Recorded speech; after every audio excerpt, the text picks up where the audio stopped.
د پاکستان حکومت وایي که دا ځل پاکستاني طالبان پر موږ حمله وکړي نو موږ پر افغانستان حمله کوو او د واخان دهلیز نیسو. پاکستاني حکومت همدارنګه ویلي چې موږ د هند او افغانستان ترمنځ دهلیز او سوداګریزه لار هم تړو.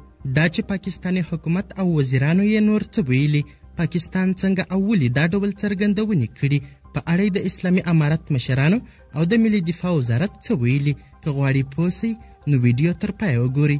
سلامونه قدرمنو لیدونکو، مشال پریس یوټیوب چینل ته مو هرکلی کوم.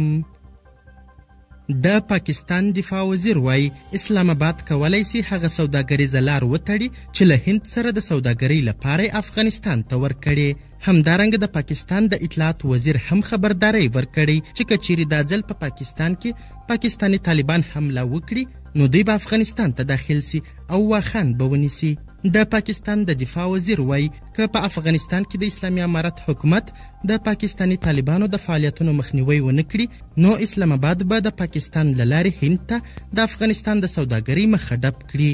د پاکستان دفاع وزیر خواجه آصف بیګال امریکا غږ رسنۍ سره په مرکه کې ویلي که افغانستان له موږ سره د دشمن په ډول چلند کوي نو ولې باید ورته سوداګریز دهلیز ورکړو. هغه خبرداری ورکړی چې اسلام آباد کولی سي هغه سوداګریزه لار وتړي چې له هند سره د تجارت لپاره افغانستان ته ورکړې ده. د پاکستان د دفاع وزیر ټینګار وکړ چې که د اسلامي امارت حکومت د پاکستاني طالبانو د فعالیتونو مخنیوی ونه کړي نو اسلام آباد د ده په خبره حق لري چې کابل سره د اسانتیاو له برابرولو لاس واخلي. نوموړي د افغانستان د پکتیا په برمل او د خوست په سپیرې ولسوالیو کې پر 2 کورونو د پاکستاني الوتکو بمباري په تړاو وویل دا پیغام باید واستول سي چې د په ټکو له پولو وتلي تروریزم له حده زیاته وده کړې. هغه زیاته کړه هیواد یې غواړي افغانستان کې حکومت ته ووایي چې موږ نسو کولی په داسې ډول دوام ورکړو. نوموړي وویل نه غواړي له افغانستان سره وسلواله جګړه وکړي، خو زیاته کړه چې زور وروستی حل دی. هغه خبرداری ورکړ چې که پاکستاني طالبان دوی ته زیان واړوي هغه مهال به اړ سي چې ورته عکس العمل ښکاره کړي. همدارنګه د پاکستان د بلوچستان ایالت د اطلاعات وزیر جان اڅکزي هم خبرداری ورکړی چې که وسلوال یو ځل بیا له افغانستان څخه په دې هیواد برید وکړي پاکستاني پوځیان به په افغانستان برید وکړي. جان اڅکزي ګواښ وکړ چې پاکستان به د واخان دهلیز له منځه یوسي او په دې سره به له منځنۍ اسیا سره وصل سي.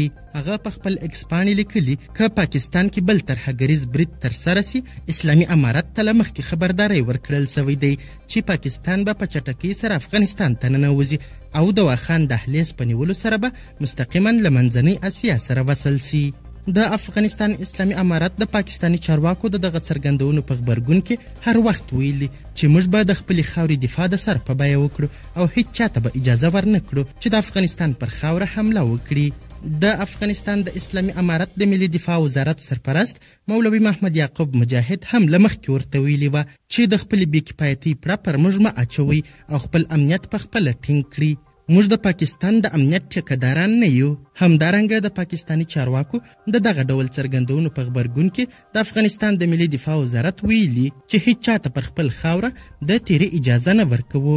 د اسلامي امارت د حکومت د لوی درستیز مرستیال پاکستان ته ګواښ کوي چې نور دې له دوی سره زور نه ازمایي. د افغانستان د محلي رسنیو د راپورونو له مخې مالي خان صدیق 2 ورځې وړاندې د لوګر په خروار ولسوالۍ کې یوې ولسي غونډې ته ویلي دوی کولی سي د پاکستان او بل هر ګاونډي برید ته مقابل ځواب ورکړي.